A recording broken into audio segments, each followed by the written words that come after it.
A rhythmic poem on discipline. The call to order. Order we call Kama. Before the dawn breaks through the eastern sky. Before the world awakens to its tasks. The disciplined soul rises with a sigh. Not bound by chains, but by what virtue asks. Like water finding channels in the stone. Like seeds that split the earth to reach the light. Discipline carves pathways to the throne. Where scattered will becomes united might. The athlete trains when muscles scream in pain. The scholar studies when the mind grows tired. The monk prays on through sunshine and through rain. Each soul by different purposes inspired. Yet common thread runs through each practice true. The choosing now what future self will bless. The doing what the present self must do. Though comfort beckons toward the path of less. For discipline is not the tyrant's rod. Nor is it prison walls that hem us in. But rather like the trellis for the vine. Supporting growth that could not else begin. Ancient foundations. In desert sands the fathers withdrew. From cities filled with clamor and with vice. To find in solitude a life made new. Through fasting, prayer, and holy sacrifice. They knew what modern souls have now forgot. That untamed passions breed but misery. That freedom comes not from released restraint. But mastering desire's tyranny. The Stoic sage stood firm when fortune fled. Unmoved by praise or blame from human tongue. For he had learned to govern what he said. And keep his reason's throne when passion stung. The obstacle, he taught, becomes the way. Not fleeing difficulty but embracing. Finding in constraint the room to play. In limitation, liberation's tracing. And Aristotle, walking as he taught. Proclaimed that virtue dwells not in extremes. But in the mean that must be daily sought. The balance between what excess deems and screams. Through repetition virtue becomes nature. Through practice, excellence becomes our home. The coward trains to be the courage maker. The shy to speak when called upon to roam. The monastery bell that splits the night. Calling monks to prayer at appointed hour. Transforms raw time into sacred rite. And gives to mortal days eternal power. The body's discipline. The runner's feet strike pavement in the dark. Mile after mile through cold and wind and rain. Each stride a prayer, each breath a spark. That lights the will to overcome the pain. The dancer at the bar, in endless repetition. Lifts and bends and turns and leaps again. Until the body learns its true position. And grace flows forth where once was only strain. The yogi breathes and holds the difficult pose. Not forcing, but with patience and with care. Until what once was rigid now can close. And strength and flexibility both share. For body is not enemy to fight. Nor mere machine to optimize and use. But temple, instrument, and source of sight. The ground from which our consciousness can choose. The climber on the wall who must decide. To reach with tired arms for distant hold. Or rest and gather strength before the stride.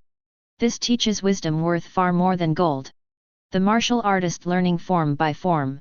Each movement practiced 1,000 times or more. Until in crisis, when the violence storms. The body knows what mind cannot explore.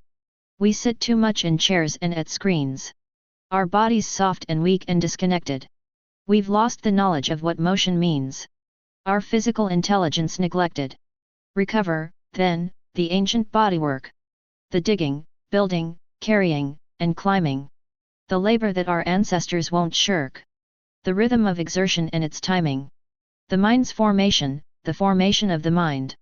The student bent beneath the lamplight's glow. Wrestling with texts that will not yield their meaning. Must persevere though progress comes but slow. And trust that understanding comes through gleaning. For knowledge is not downloaded in an instant. Nor wisdom gained by skimming surface only. But built through patient study, line by line. Through dialogue with truth, though we are lonely. The scientist who runs experiment after failed experiment.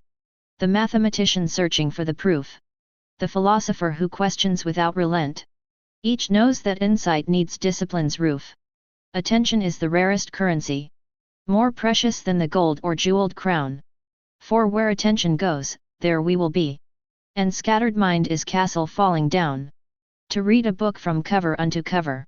Not skimming, scrolling, jumping page to page, but dwelling with each word as with a lover. This is the discipline of present age. To think a thought all the way through its course. Not satisfied with headlines and with slogans. Examining assumptions at their source.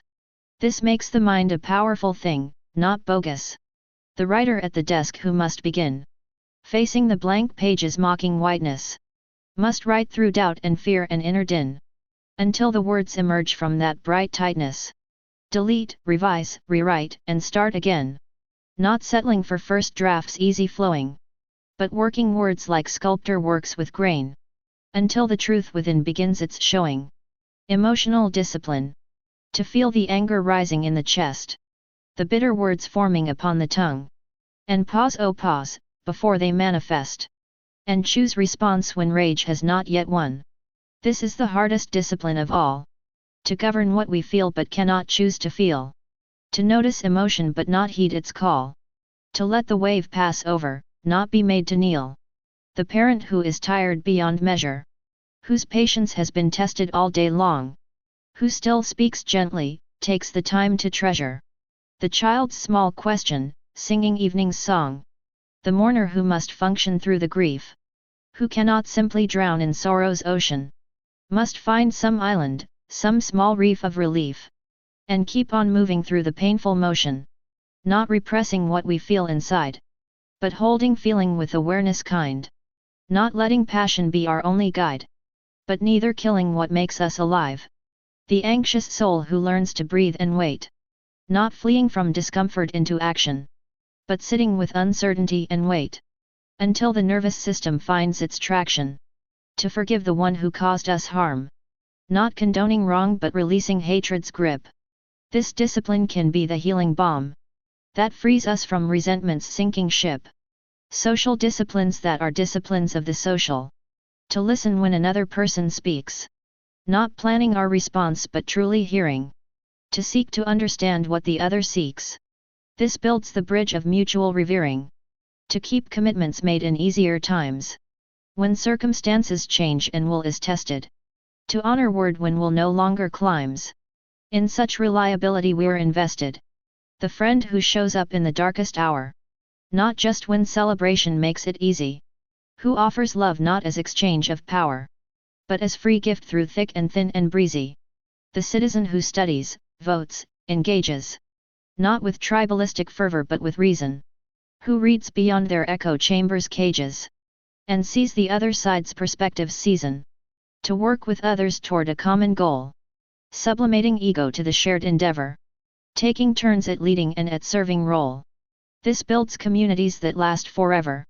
The marriage that endures through decades long. Not on romance alone but discipline founded. The daily choosing faithfulness when wrong. The constant tending so love's not confounded. To raise a child with patience and with firmness. Providing structure, freedom both combined. To model virtues in their dailiness. This shapes the future of humankind.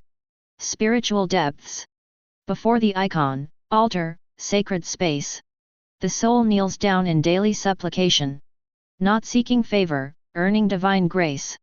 But offering self in humble oblation. The rosary beads counted, prayer by prayer. The meditation cushion worn with sitting. The liturgy that orders time with care. These make the soul for transcendence fitting. To read the scriptures not for information. But transformation of the inner being. To Lectio Divina's rumination. Where words become the windows for seeing. The fast that empties body to make room. For hungers that the physical can't sate. That breaks addiction to consumption's tomb.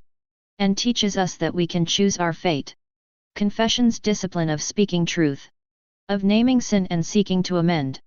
Of dropping masks and seeing our own truth. This is where healing's process can begin. The Sabbath rest from endless production. From emails, purchases, and constant doing. Holy time for prayer and for reflection. Time that cannot be used for accruing. To practice presence in each present moment. Not lost in past regrets or future worry. But here and now where grace makes its atonement.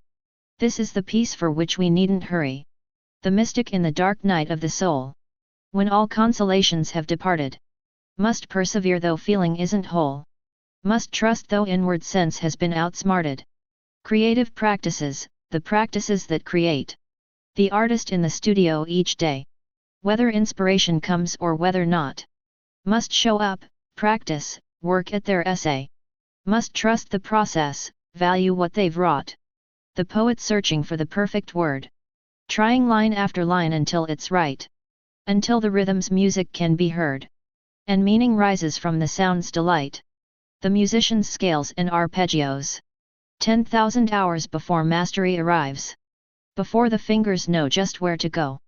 Before the music breathes and comes alive. For creativity needs discipline's ground. Needs structure, practice, technique as foundation. The wildest improvisation must be sound. In knowledge before generating innovation. The actor learning lines and blocking marks. Inhabiting a character completely. Must practice till the role becomes remarks. That flow from depth embodied, spoken sweetly. Professional excellence, excellence that is truly professional. The surgeon's hands that trained through years of study. That practiced sutures on synthetic skin. That learned each nerve and vessel, every bloody detail before the real work could begin. The teacher preparing lessons carefully. Not winging it but thinking through each minute. Anticipating where students might struggle. Creating space where learning can be in it. The craftsman at the bench who takes their time. Who measures twice and cuts but once with care. Who knows that excellence is not a crime. But gift we give when we're completely there. To show up punctually and prepared.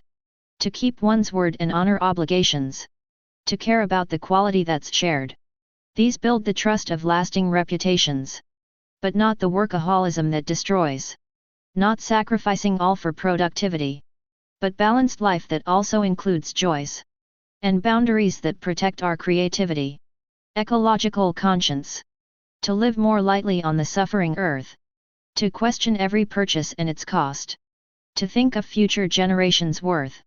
And all the species, habitats now lost. The discipline of less in age of more. Of fixing, mending, making things endure. Of closing growth's insatiable door.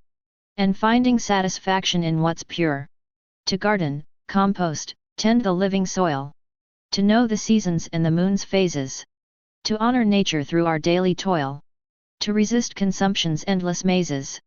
To walk and bike when we could drive instead. To eat what's local, seasonal, and just. To tread more softly where our feet are led. And recognize the earth is held in trust. Not romantic primitivism's call. But realistic recognition's hour. That we cannot continue this free fall. Without destroying life within our power. Digital discipline, the disciplines used for the digital times. To put the phone away when with another. To resist the ping of notifications lure.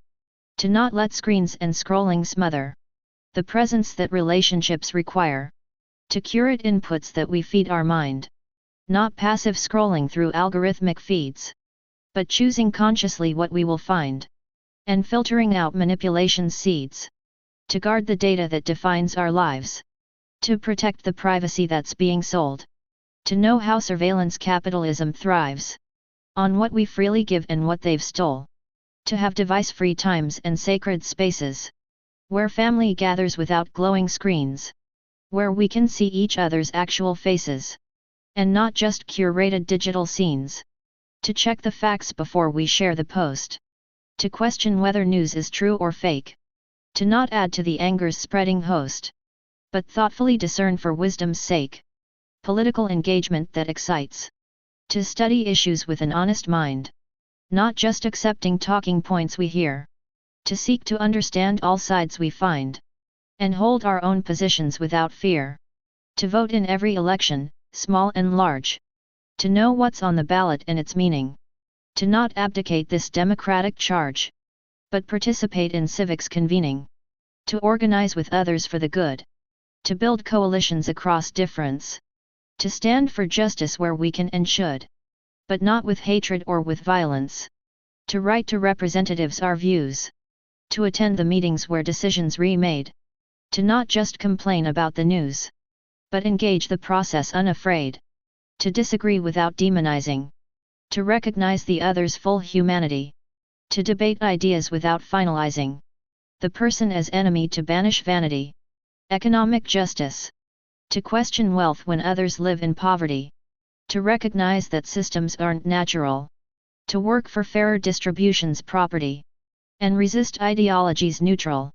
To live more simply that others might simply live. To share resources with intentionality. To calculate not what we have to give, but what justice and love demand finally. To support the workers who organize for rights. To refuse to cross a picket line. To understand that class struggles fights are part of justice's broader sign. To buy from cooperatives when we're able. To support businesses that treat workers fairly. To vote with dollars for another table, where economy serves people squarely. Rhythms and seasons. The year turns round its ancient wheel. And those who've learned its wisdom know that human life finds balance in the real. Of planting times and harvests glow. In spring, the energy of new beginning. In summer, full engagement with the work. In autumn, gratitude for what we're gleaning. In winter, rest where renewal may lurk. The weekly rhythm of 6 days and Sabbath. The daily rhythm of waking, noon, and night. These aren't just customs from the ancient past, but recognition of how to live right.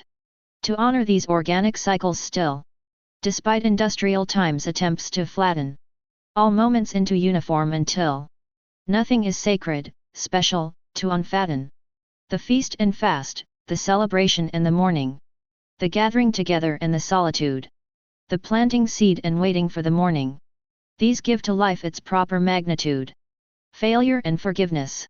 To fail and fail again and still. To rise and try once more with humbled heart. To know that discipline is not just will, but grace that gives us courage to restart. For no one practices perfectly. No discipline is mastered without stumbling. The question isn't whether we fall, you see, but whether falling leads to our humbling. To forgive ourselves with gentle mercy. Not harsh condemning or denial both, but honest reckoning without controversy. And then resuming on our forward growth. To learn from every lapse what it can teach. What triggered failure, what we might do different. Without obsessing over every breach. Or thinking we must be perfect's ingredient. The addict who relapses after months must not give up though shame would have them do so. But return to practice, though the pain confronts. For recovery is measured not by no-so. To ask forgiveness from the ones we've harmed. To make amends where we have caused pain. To not defend or minimize, disarmed.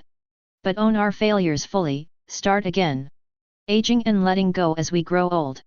The young discipline themselves to build and grow. To master skills and prove their competence. But aging brings a different kind of flow. The discipline of wisdom's recompense. To let go of ambitions that can't be. To accept limitations without bitterness. To find new meaning in simplicity. And pass the torch with generousness. The elder who has learned to hold things lightly. Who's seen enough to know that all things pass. Who lives each day completely but not tightly. Who knows this body's made of fragile glass. To face mortality without denial. To make peace with the death that comes to all.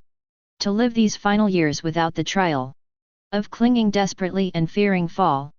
The discipline of slowing down our pace. Of savoring the moments that remain. Of seeing in each loved one's aging face the beauty that transcends both joy and pain. Community and solitude. For some are called to hermitage and cell. To spend their years in solitary prayer. While others in community must dwell. And find the sacred in the life they share. But most of us need rhythm of both. The time alone for depth and contemplation. The time together for we need them both. To grow in full human maturation. To know when to withdraw and be apart. When silence better serves than words can do. And when to open up the guarded heart. And let ourself be known and seen through. The friend who knows when to leave us alone. And when to show up uninvited. Who reads the signals subtly shown. And offers presence, never blighted.